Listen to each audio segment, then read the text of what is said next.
Hello my dear friends, welcome to your channel. Friends, आज हम 8th class का subject math का pole star sample पर 2 solve करने जा रहे हैं। इस वीडियो में हम पार्ट नंबर ए के सभी क्वेश्चन को सॉल्व करेंगे।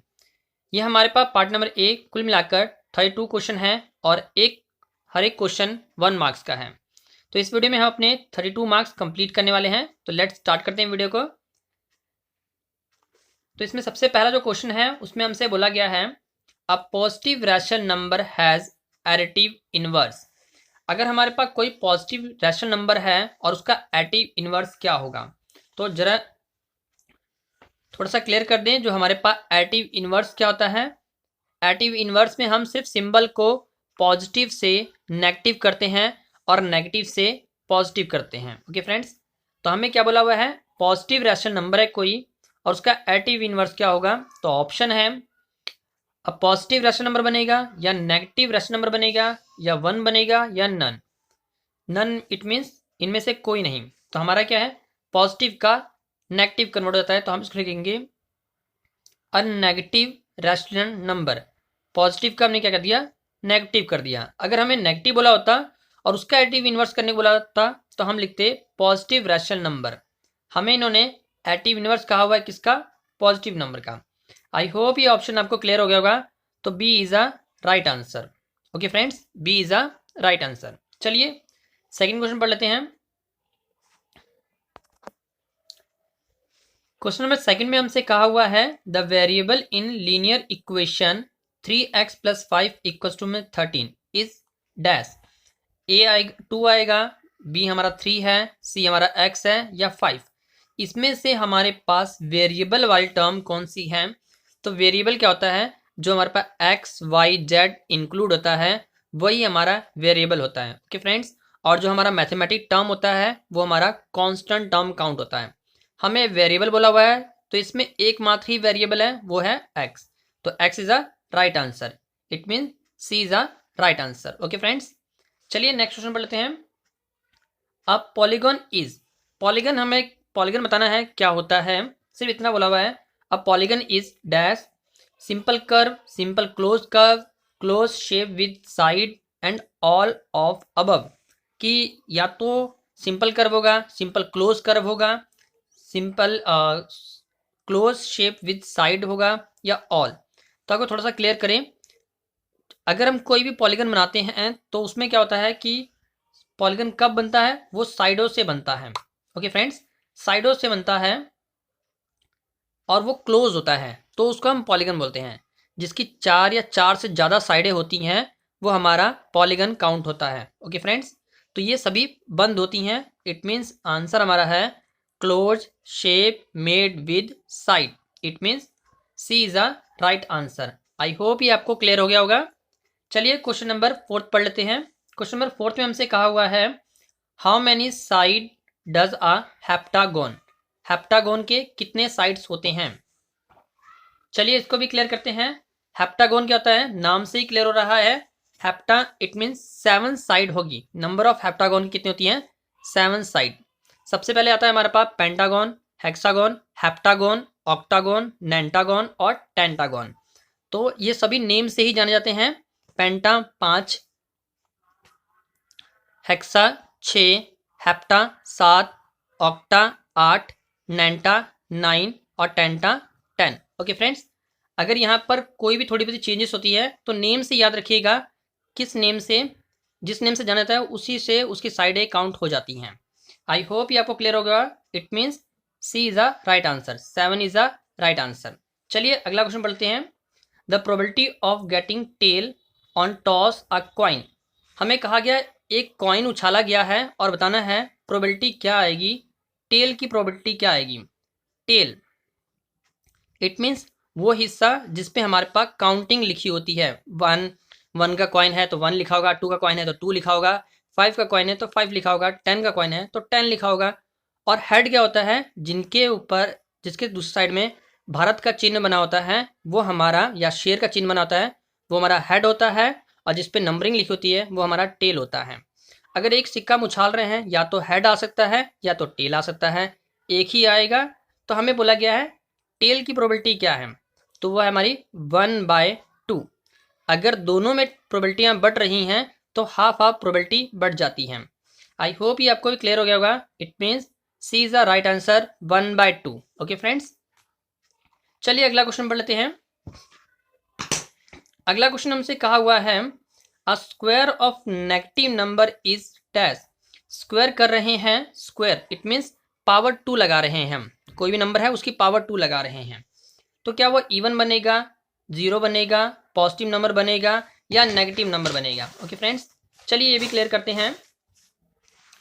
तो हमने क्या किया, एक नंबर लेट कर लिया है, कोई भी एक नेगेटिव स्क्वायर करते हैं, नेगेटिव नंबर का स्क्वायर, तो हमने एक लेट कर लिया 5 का होल किया, -5 रखा है, -5 को जो हम ओपन करेंगे तो -5 इंटू -5 मल्टीप्लाई कितना बनेगा 25 पॉजिटिव बनेगा। इट मीन्स अगर हम कोई भी नेगेटिव नंबर थिंक करते हैं और उसका स्क्वायर करते हैं तो वो ऑलवेज पॉजिटिव नंबर आएगा।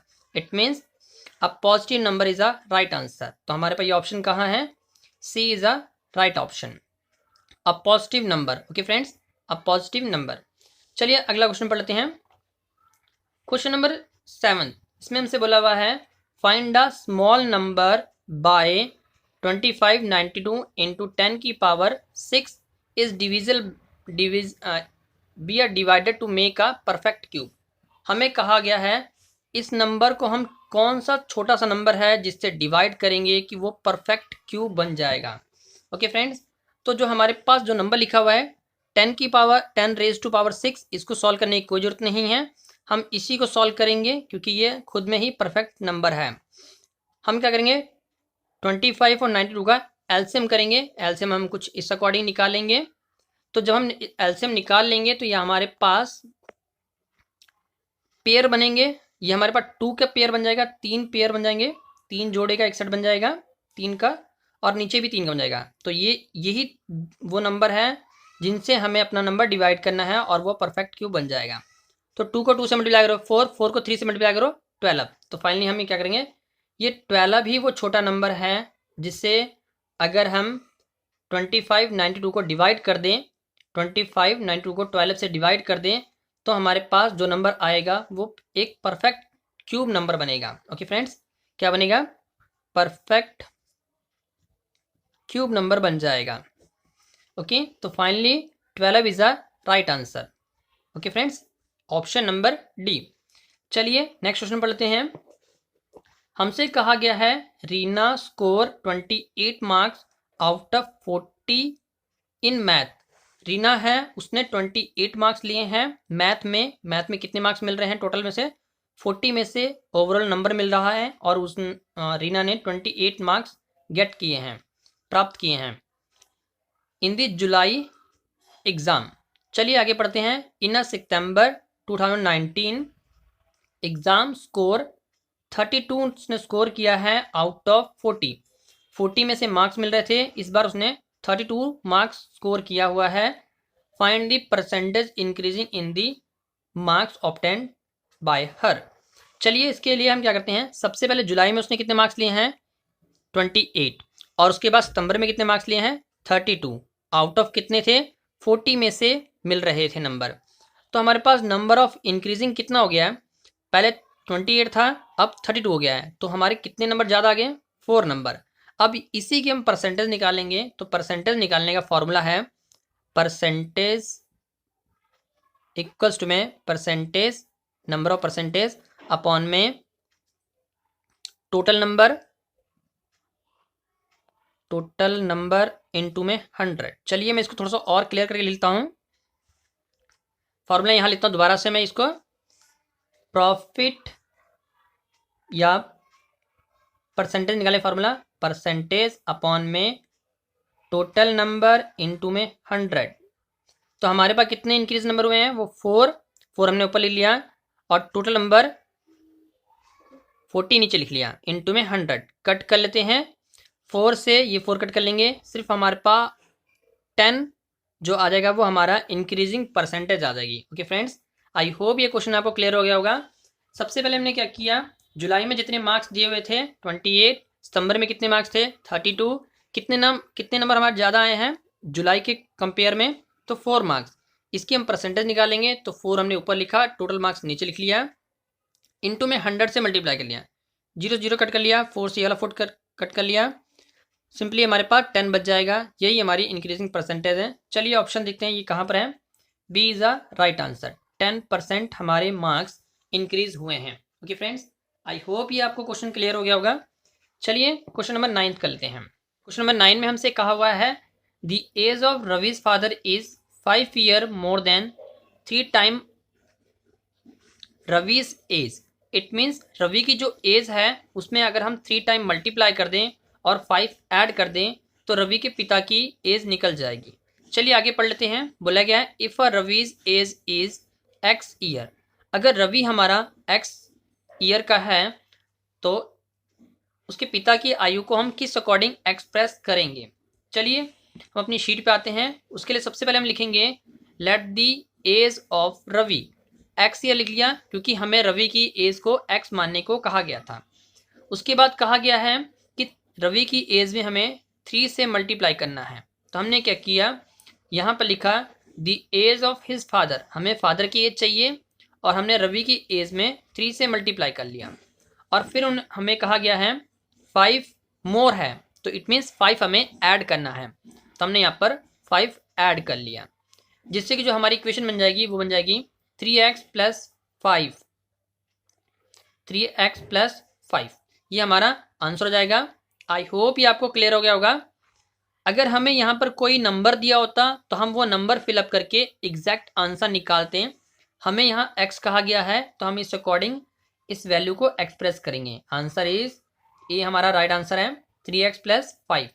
ओके फ्रेंड्स, आई होप ये आपको आंसर क्लियर हो गया होगा। तो चलिए क्वेश्चन नंबर 10 पढ़ लेते हैं। क्वेश्चन नंबर 10 में हमसे कहा गया है I have no vertex, I have a no flat face.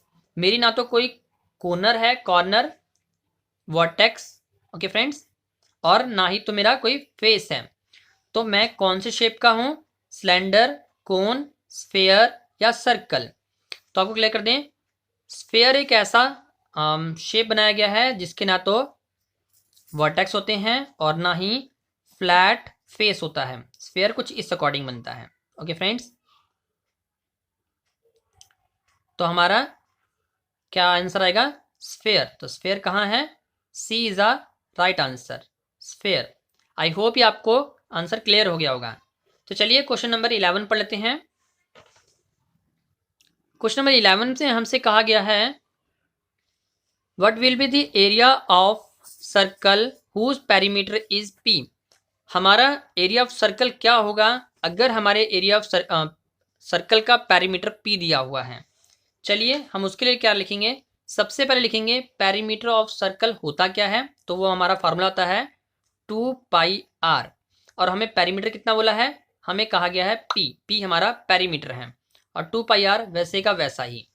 अब हम यहाँ से क्या करेंगे, हमें कोई कांस्टेंट वैल्यू नहीं दी गई है तो हम यहाँ से r की वैल्यू निकालेंगे और 2π यहाँ से नीचे शिफ्ट कर लेंगे, जिससे क्या आएगा हमारे पास p/2π हमारा r की वैल्यू आ जाएगी। हमें सिर्फ एरिया निकालने से मतलब है तो हम सीधा सीधा एरिया ऑफ सर्कल का फॉर्मूला आएंगे πr²। अब हम क्या करेंगे, r की वैल्यू की जगह पे p/2π फिलअप कर देंगे। r का स्क्वायर है इसलिए हमने p/2π 2 टाइम लिख लिया है। ओके फ्रेंड्स, आई होप ये आपको क्लियर हो गया होगा। पाई वैसे का वैसा ही।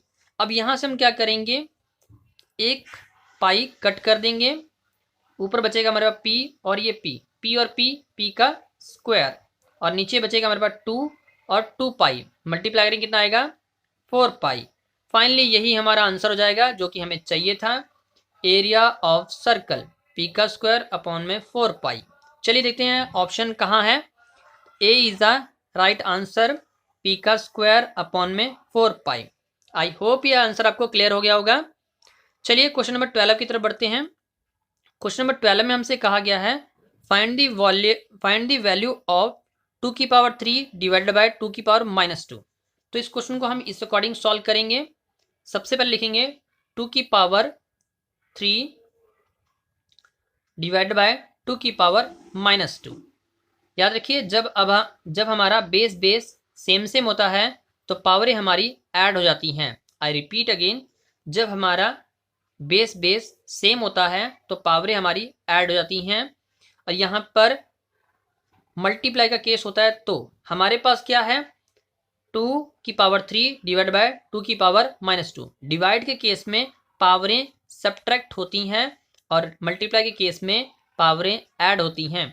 हमारे पास डिवाइड दे रखा है तो हम यहाँ सब्ट्रैक्ट का सिंबल लगा लेंगे और 3 लिख लेंगे और -2 लिख लेंगे। -2 हम ब्रैकेट में लिखेंगे, ब्रैकेट ओपन होगा तो 2 हमारा पॉजिटिव का बन जाएगा। 3 में 2 ऐड करेंगे, कितना आएगा 5। तो फाइनली 2⁵ हमारा आंसर होगा। चलिए आंसर देखते हैं। तो आंसर इस अकॉर्डिंग नहीं दिया है, हमें पावर को ओपन करना पड़ेगा। तो 2⁵ को अगर हम ओपन करेंगे तो लिखेंगे 2 को हम 5 टाइम लिखेंगे, 2 into 2 into 2 into 2 into 2, 5 time लिखकर मल्टीप्लाई कर लेंगे, जिससे रिजल्टन आएगा 32। 32 इज अ राइट आंसर। चलिए आंसर देखते हैं। तो C is a right answer. I hope ये आंसर आपको क्लियर हो गया होगा। चलिए क्वेश्चन नंबर 13 की तरफ बढ़ते हैं। क्वेश्चन नंबर 13 में हमसे कहा गया है a car take 2 hour to reach the destination. Destination क्या होता है, कोई फाइनल जगह जहां पर हमें पहुंचना है या जहां हमें पहुंचना था, वहां पर पहुंचने में हमें 2 घंटा लग रहा है। डेस्टिनेशन को हम ये मानते हैं कि हमें दिल्ली पहुंचना है, तो दिल्ली पहुंचने में हमें 2 घंटा लग रहा है। और बोला गया by are travelling the speed 60 km/h की स्पीड से अगर हम चल रहे हैं तो हमें 2 घंटा लग रहा है दिल्ली या फिर किसी और प्लेस पे पहुंचने पर, डेस्टिनेशन पॉइंट पे पहुंचने पर। चलिए आगे बढ़ते हैं। How long will take when the car travel the speed 80 km/h। अगर हम 80 km/h की स्पीड से चल रहे हैं तो हमें कितना समय लगने वाला है। तो उसके लिए हम क्या करेंगे, छोटा सा टेबल ड्रॉ कर लेंगे कुछ इस अकॉर्डिंग। टाइम, स्पीड और डिस्टेंस। टाइम हमारा 2 आ रहा है और स्पीड हमारी थी 60 km/h। अब हमें कहा गया था कि हमारा टाइम नहीं दिया है, इस बार जब हम दोबारा चल रहे हैं तो टाइम नहीं दिया है और स्पीड दे दिया है कि हम 80 km/h से चलेंगे। तो टाइम का एक फॉर्मूला आता है डिस्टेंस अपॉन स्पीड। हमें डिस्टेंस तो निकालना नहीं है, डिस्टेंस दोनों का सेम रहने वाला है। एट मीन्स जहां पर हमें पहुंचना है दोनों का प्लेस एक ही जगह पे है। या हम ये कहते हैं कि हमें सपोज कर लीजिए कि दिल्ली पहुंचना है बस। चलिए तो अब हम क्या करेंगे, डिस्टेंस को हम भूल जाएंगे या सीधा सीधा क्रॉस मल्टीप्लिकेशन कर लेंगे। स्पीड इंटू टाइम अगर मल्टीप्लाएंगे तो हमारा डिस्टेंस आ जाएगा। और डिस्टेंस हमें दोनों का सेम रखना है, तो हमने क्या किया, इसके लिए स्पीड और टाइम और इसके लिए स्पीड और टाइम को दोनों को मल्टीप्लाई में लिख लिया है। अकॉर्डिंग टू क्वेश्चन जब लिखेंगे तो इस अकॉर्डिंग लिखेंगे। टाइम हमारा पहले में कितना लग रहा है 2 आवर, स्पीड कितनी है 60 km/h और सेकंड में टाइम नहीं दिया है, यही हमें फाइंड आउट करना है। स्पीड कितनी है 80 km/h। अब हम क्या करेंगे, यहाँ से 80 नीचे शिफ्ट कर लेंगे, इक्वल्स टू में x लिख लेंगे। फाइनली ऊपर को मल्टीप्लाई करेंगे, 2 को 60 से मल्टीप्लाई करेंगे कितना आएगा 120 अपॉन में 80। अब हम इसको कट करेंगे तो ये 0 0 कट हो जाएगा और 4 के टेबल में 12 और 4 के टेबल में 8 कट हो जाएगा, जिससे कि ये 3/2 बन जाएगा। 3/2 हमारा टाइम आता है, तो उसको हम फ्रैक्शन में कन्वर्ट करेंगे। अगर हम 3/2 को डिवाइड कर लें, 3 अंदर 2 बाहर 2 1 2, तो नीचे क्या बचेगा 1। तो फाइनली जब डिवाइड आता है तो हम इसको लेते हैं 2 नीचे का नीचे रहता है। जो टर्म हमारे पास नीचे आ रखी है हम उसको ऊपर लेते हैं नॉमिनेटर में, और जो हमारे पास क्वोशिएंट आ रखा है वो हमारा 1 यहाँ लिखा था सेंटर में। It means 1 1/2 is a right answer. It means हमारा जो बी ऑप्शन है is a right answer. Okay friends, I hope ये आपको क्वेश्चन क्लियर हो गया होगा। चलिए क्वेश्चन नंबर 14 की तरफ बढ़ते हैं। क्वेश्चन नंबर 14 में हमसे क्या कहा हुआ है, फैक्टर तोड़ना है a⁴ और b⁴ का। तो चलिए हम फैक्टर तोड़ लेते हैं। उसके लिए हम अपनी शीट पे आएंगे, कुछ इस अकॉर्डिंग लिखेंगे a⁴ और b⁴। a⁴ को हम ब्रेक करेंगे तो हम लिख सकते हैं a⁴ और उसकी पावर 2, 2 मल्टीप्लाई होगा जिससे कि बन जाएगा a⁴। तो फाइनली हम a⁴ को लिखेंगे a⁴ और होल पावर 2, उसी अकॉर्डिंग b को खोल लेंगे। अब ये जो चीज़ है ये पूरी की पूरी हम a मानकर और ये अंदर जो टर्म है इसको b मानकर a² और b² का फार्मूला खोल लेंगे। a² और b² का फार्मूला होता है a + b और a - b। ओके फ्रेंड्स, अभी इस फार्मूले को हम इसके अकॉर्डिंग ओपन कर लेंगे। तो एक बार प्लस में एक बार माइनस में, अंदर जो पावरिंग थी वैसे के वैसा ही लिखा जाएगा। ए का स्क्वायर वैसे लिखा जाएगा, बी का स्क्वायर भी वैसा लिखा जाएगा। सेम यहाँ पर भी ए का स्क्वायर भी लिखा जाएगा और बी का स्क्वायर भी लिखा जाएगा। बस याद रखिएगा, पहले हम प्लस लिखेंगे, सेकंड में माइनस लिखेंगे, या आप आगे पीछे भी कर सकते हैं, कोई दिक्कत नहीं है। प्लस वाले टर्म हम वैसे रख लेंगे, माइनस का फिर से फॉर्मूला लग जाएगा, ए का स्क्वायर बी का स्क्वायर, तो क्या खुलेगा ए प्लस बी और ए माइनस बी। इस अकॉर्डिंग फाइनली हमारा आंसर बन जाएगा। तो चलते हैं अपने अपने ऑप्शन पे, देखते हैं कौन सा ऑप्शन हमारा सही ऑप्शन है। तो D is a right answer. Okay friends, D is a right answer. देखिए ना, ए माइनस बी, ए प्लस बी, ए का स्क्वायर बी का स्क्वायर, यही बस अरेंज करना है जो हमारा आंसर है। चलिए हम इसको अरेंज करके लिखेंगे। तो माइनस वाला उन्होंने पहले मांगा हुआ है तो माइनस वाला पहले लिखते हैं, कोई दिक्कत नहीं है। फिर प्लस वाला मांगा हुआ है, प्लस वाला लिखते हैं। स्क्वायरिंग वाला पीछे रखा हुआ है तो हम पीछे रख लेते हैं इसको, कोई दिक्कत नहीं है जी। फाइनली ये हमारा आंसर बन जाएगा। ओके फ्रेंड्स, आई होप ये आपको आंसर क्लियर हो गया होगा। चलिए क्वेश्चन नंबर 15 की तरफ बढ़ते हैं। क्वेश्चन नंबर 15 में हमसे कहा हुआ है which of the point lies on the x axis. X axis पे कौन सा पॉइंट लाइज कर रहा है। उसके अलावा अपने शीट पे आएंगे तो ये जो पॉइंट दिए हुए हैं, सबसे पहले हमने पॉइंट ये मेंशन कर लिए, यहाँ पर 4 पॉइंट हैं और इनका ग्राफ ड्रॉ करते हैं। सबसे पहले 0 और 3 बोला गया है, तो 0 और 3 कहाँ है, 0 यहाँ पर, 3 यहाँ पर, तो ये वाला पॉइंट जो लाइज कर रहा है मैंने यहाँ डार्क कर रखा है।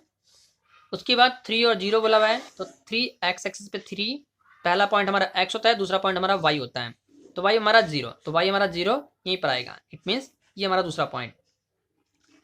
चलिए नेम दे लेते हैं इसको हम।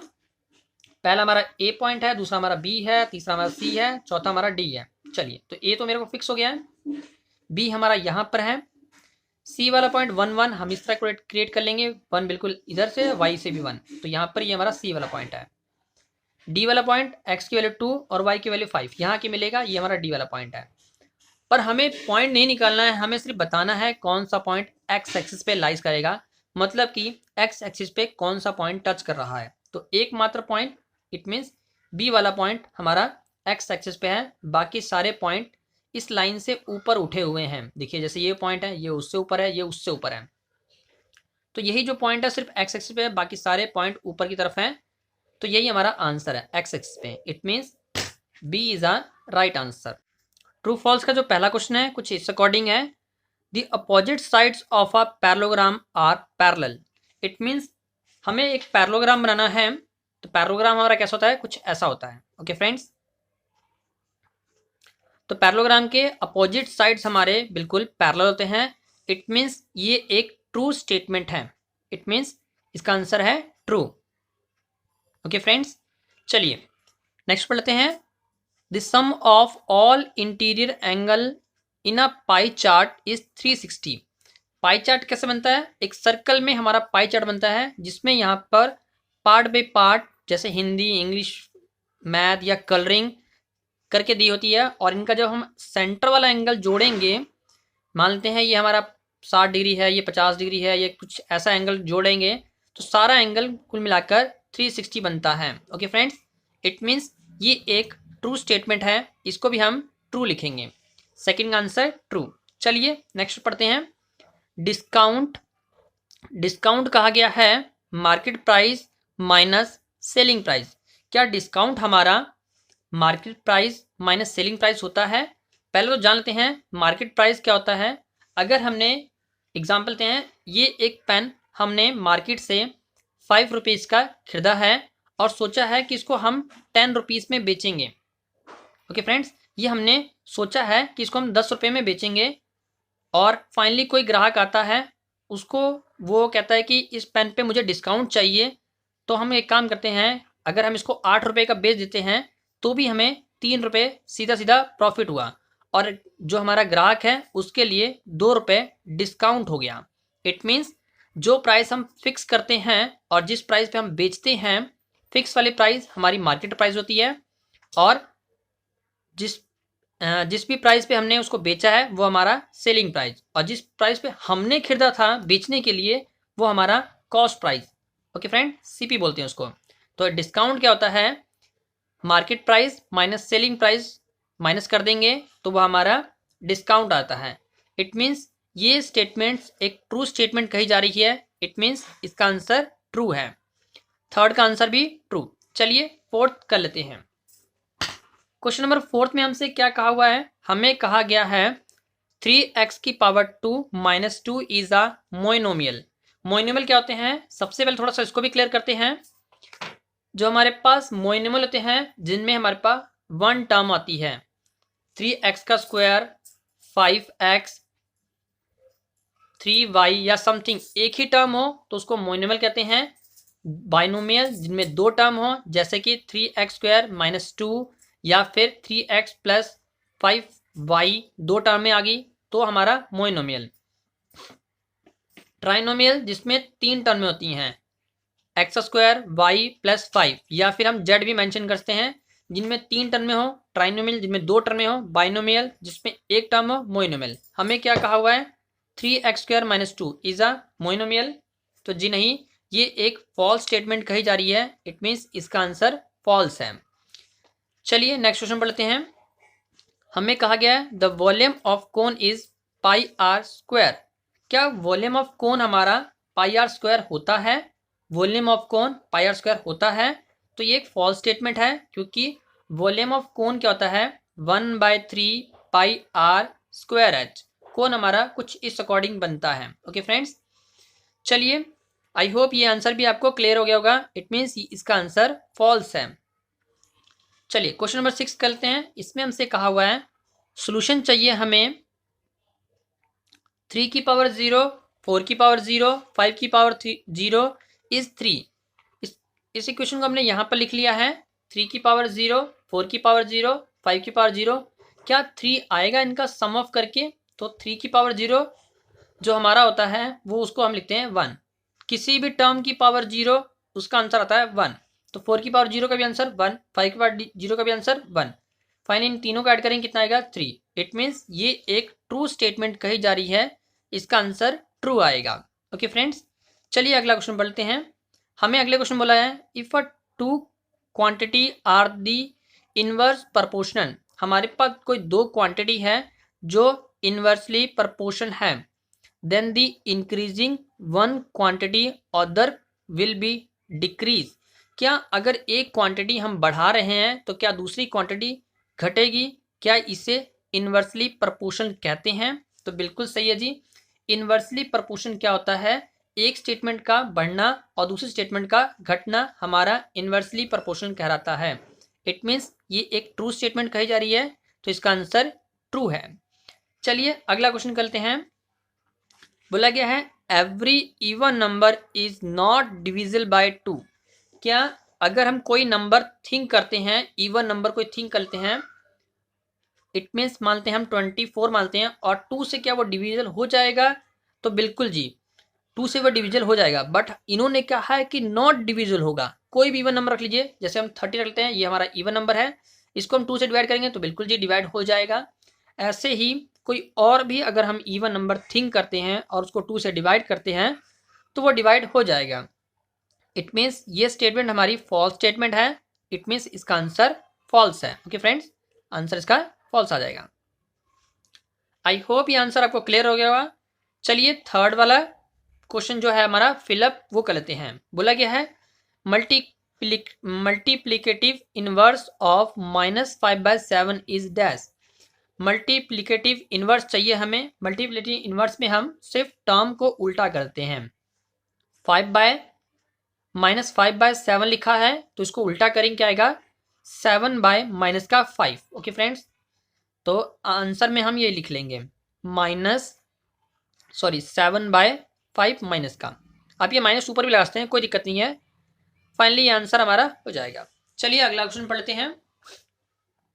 अगले क्वेश्चन में हमसे कहा हुआ है in dash polynomial at least one interior angle is greater than 180। हमें कहा गया है कि कोई हमारे पास पॉलीगन है, in a dash polygon at least one interior angle is greater than 180। पहले तो बता दें कि हमारे पास जो पॉलीगन होते हैं उनकी 4, 5, 6 जितनी मर्जी साइडें हो सकती हैं। हमें कहा गया कोई ऐसा पॉलीगन बताइए जिसका एक एंगल कम से कम एक एंगल 180 के ज़्यादा हो 180 से। तो हमने एक पॉलीगन ड्रॉ कर लिया है, ये हमारा 90 से ज़्यादा है, ये हमारा 90 से कम है, ये हमारा 90 से ज़्यादा है, ये भी हमारा 90 से कम है। यही एकमात्र एंगल है जो 180 को भी क्रॉस कर रहा है। ओके फ्रेंड्स, इंटीरियर एंगल बोला था हमें, इंटीरियर एंगल। तो वो क्या होता है, कनकेव पॉलीगन जो काउंट होते हैं, कनकेव पॉलीगन वाले जो डायग्राम होते हैं, उनका कम से कम एक एंगल 180 से ज़्यादा का होता है। तो यहाँ पर लिखेंगे हम कनकेव लिख देंगे। Okay friends, concave. आई होप ये आंसर आपको क्लियर हो गया होगा। चलिए नेक्स्ट क्वेश्चन की तरफ बढ़ते हैं। बोला गया है ऑन थ्रो अ डाइस, एक डाइस को फेंका गया है। डाइस इट मीन्स लूडो की गीटी को फेंका जा रहा है। Probability getting 5। हमारे पास लूडो की गीटी जो होती है उसमें हमारे पास 1 से लेकर 6 संख्याएं होती हैं, 1 2 3 4 5। लूडो गीटी कुछ इस अकॉर्डिंग होती है। ओके फ्रेंड्स, 5 हमारा 1 टाइम ही आएगा। जितनी मर्जी एक बार हम फेंकेंगे तो 5 आने के चांसेस एक ही है, एक ही बार 5 है तो एक ही बार आएगा। तो वो कितने में से आएगा, 1/6 में से आएगा।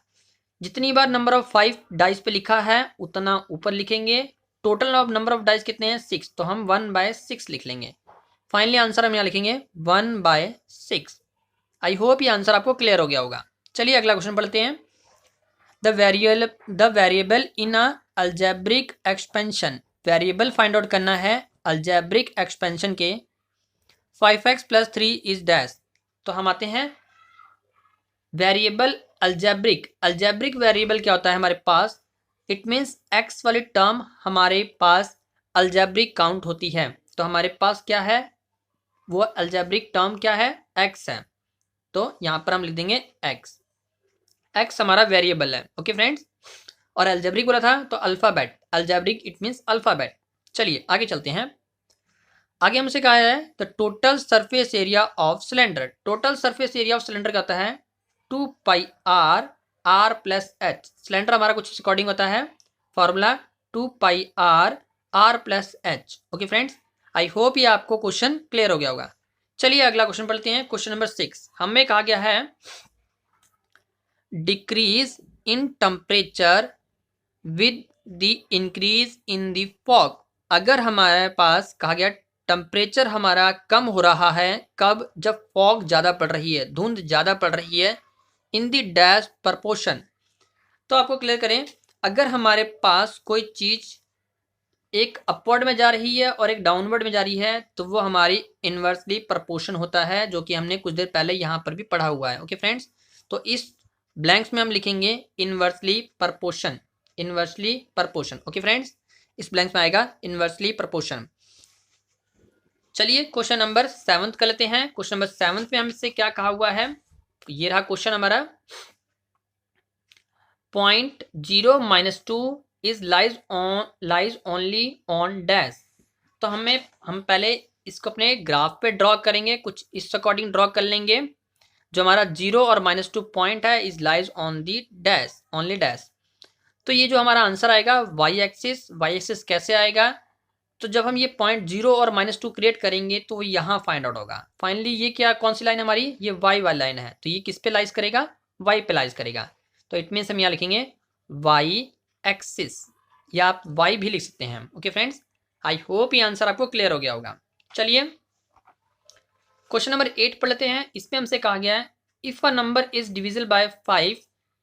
हमारा कोई नंबर है, कोई एक नंबर सोच लीजिए जिसको 5 से डिवाइड करना है। It unit place can be dash.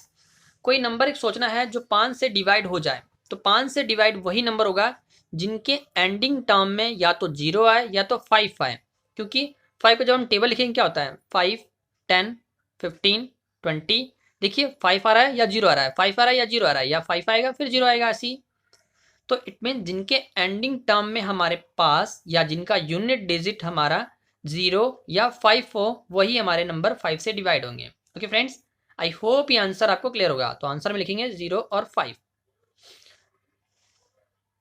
I hope इसके सारे क्वेश्चन आपको क्लियर हो गए होंगे। तो नेक्स्ट वीडियो में हम मिलेंगे सैंपल पेपर 3 के 1 मार्क्स वाले सभी क्वेश्चन को क्लियर करेंगे। इट मीन्स 32 क्वेश्चन हम नेक्स्ट वीडियो में कंप्लीट करने वाले हैं। इट मीन्स 32 मार्क्स अपने कंप्लीट करने वाले हैं। ओके फ्रेंड्स, तो हमारी वीडियो को लाइक शेयर जरूर करिए और जितने फ्रेंड्स हैं उनमें शेयर जरूर करिएगा, जिससे कि उनकी भी एग्जाम के लिए प्रिपरेशन हो सके। Okay friends, keep supporting us, please like share and subscribe my YouTube channel. Thank you, take care and all the best for exam. जल्दी ही हम सारे सैंपल पेपर के 1 मार्क्स वाले सारे क्वेश्चन कंप्लीट कर लेंगे। हमें ढेर सारे कमेंट आए हैं कि 1 मार्क्स वाले सर पहले सारी वीडियोस को कंप्लीट कर लीजिए, 1 मार्क्स वाले क्वेश्चन काफ़ी कंफ्यूजिंग क्वेश्चन होते हैं। ओके फ्रेंड्स, तो हम सबसे पहले ये 1 मार्क्स वाले सारे क्वेश्चन कंप्लीट करने जा रहे हैं।